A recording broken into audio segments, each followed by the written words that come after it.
So, living a life that is compelling. For me, it would be being able to live a life of love instead of what I innately feel inside, which is extreme terror.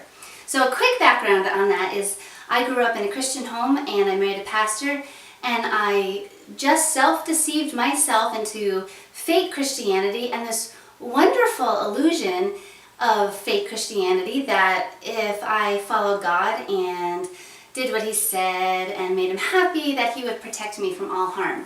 Well, when my husband and I had been married for almost a year, our first little girl was stillborn.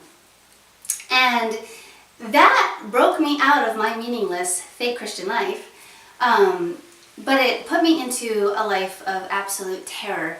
And it made me terrified to live, terrified to die, terrified to love, and terrified of God.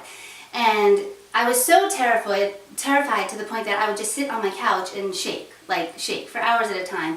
I wouldn't be able to leave my apartment for months at a time sometimes.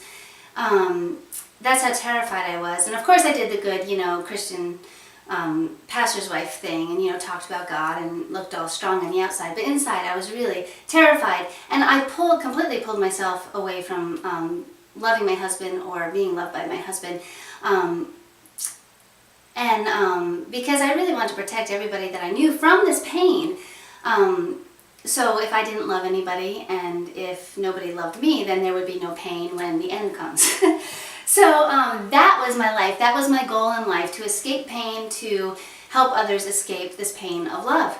And about 10 years later, we had a second little girl who was born alive and kicking and full of energy, and there's never a dull moment, although I wish there were sometimes. And as impossible as it is for a mother to hold her heart back from her child, I gave it the best effort possible, and I became really good at it. And I tried to have Maya, our little girl, keep her heart far away from me, as impossible as that is. And I would feed her, and I would hold her, and I would take her outside, and I would play with her, but I kept my heart just locked up so tight. I was determined not to cause anyone else pain and not to feel any more pain. And I was completely exhausted by this time. It had been, I think by this time, 13 years of living this way. Completely meaningless, completely non-compelling, just this horrible meaningless life. And so I had put Maya to bed. My husband was at a youth group thing at the church, I think. And I went into the bedroom and I just was like, I was done. I said, God, you gotta show me something. You gotta show me something that's true. And these words just came into my head and my heart, and the only way I can say it is that Jesus showed up to me that night and really spoke to me. And the words that he said to me were, to love is not safe, but it's good. I loved. And that was the start of this whole new life, because at that point I realized that it was so possible for me to live a life of love now and not of terror, because Jesus had already done it. He had proved it could be done. And so it changed everything. And so the next day I remember I was sitting on the couch and Maya was playing, and innately I wanted to sit on my couch and shake because I was scared the terror didn't just go away.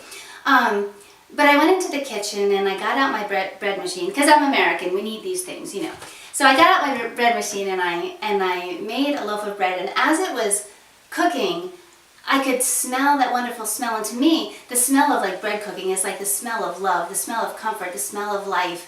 And the fragrance of the bread, it was like the fragrance of a new life being born within me when I smelled that bread.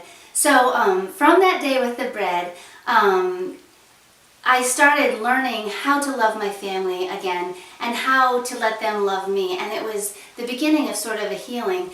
And from learning how to live a good life, a meaningful life with my family here in America, I eventually was drawn to Africa and went there, as terrified I was. And I was terrified. I went all by myself the first time, never having met anybody in Africa before.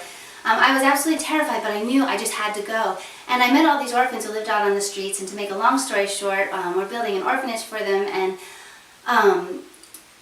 it's just amazing to see what can happen when someone decides to live a meaningful and compelling life. And I think the learning just keeps going on and on, learning how to live a more compelling life. But for me, being able to live a life of love over a life of fear is what living a compelling life is all about. And it all started that day with that loaf of bread.